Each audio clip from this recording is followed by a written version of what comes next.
Dans cette partie-là, on va s'intéresser à l'exploitation d'une vidéo qu'on aura réalisée donc avec le logiciel MekaClip.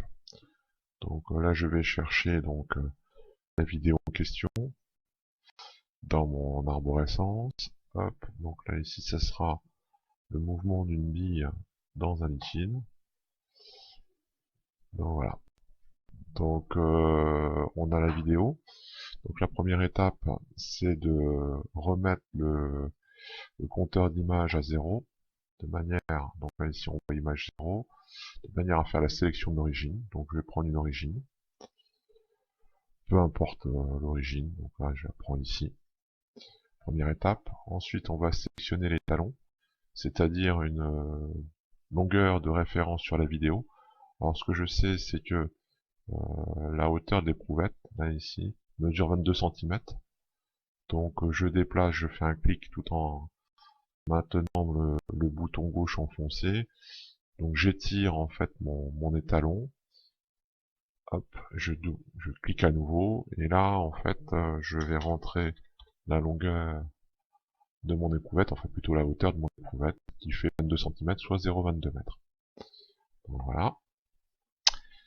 Ensuite, le sens des axes. Donc étant donné que là la bille va tomber, autant prendre un axe vertical orienté vers le bas. Alors, soit celui-là ou celui-là, peu importe. Donc je vais prendre celui-là. Et ensuite, je sélectionne manuellement les points. Voilà. Alors, ensuite, là, ici, on voit sur la vidéo qu'il n'y a pas la bille. Donc je vais faire avancer ma vidéo, voilà. Puisque ce qui va m'intéresser, c'est évidemment lorsque la bille entre dans le liquide. Donc là, ici, je vais pointer ma bille, hop, voilà. Et au fur et à mesure, eh bien, je vais cliquer sur le centre de la bille. Donc, ce qu'on peut constater, c'est que là, ici, donc à droite de l'écran, en bas à droite de l'écran, j'ai donc le zoom de la vidéo, ce qui permet de mieux pointer en fait ma bille. Donc là, je vais pointer ma bille, hop, le centre de ma bille, voilà, hop.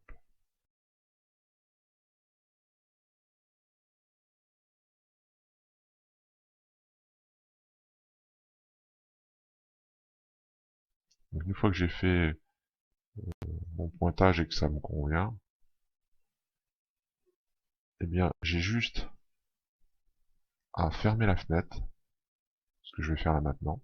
Donc là, ici, je ferme tout simplement la fenêtre. Donc, je clique ici. Et lorsque j'arrive sous la tisse, je clique donc sur l'onglet courbe.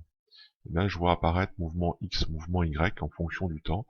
Donc là, ce qui m'intéresse, c'est le mouvement vertical de la bille. Donc je vais juste cliquer, maintenir, appuyer mon bouton et je vais déplacer ça sur l'axe des ordonnées. Et donc là, ici, je constate que j'ai effectivement ma courbe qui représente le mouvement vertical de ma bille au cours du temps. Donc à partir de là, je vais pouvoir calculer la vitesse de la bille. Pour cela, je sais que la vitesse correspond donc à la dérivée du mouvement par rapport au temps dans notre cas. Donc je vais tout simplement aller dans traitement. Je vais faire un calcul spécifique, un calcul de dérivée. Donc là, je prends dérivée. Et là, je vais prendre en fait l'ordonnée qui m'intéresse, c'est-à-dire mouvement Y. Donc je maintiens appuyé mon bouton, je fais un glisser-déposer. Et là, une fois que c'est fait, eh bien c'est marqué résultat. Hop.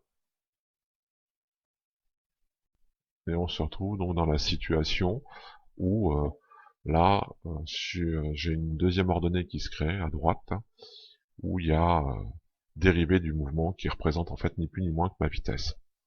Et donc là, ici, effectivement, au début, on voit que la dérivée est importante et qu'ensuite elle se stabilise, ce qui montre que la vitesse, au bout d'un certain temps, devient constante. Donc là, pour relever la valeur de la vitesse, j'ai juste à faire un clic droit, de telle manière à avoir le menu des options sur la fenêtre graphique. Et là, je vais choisir tout simplement réticule.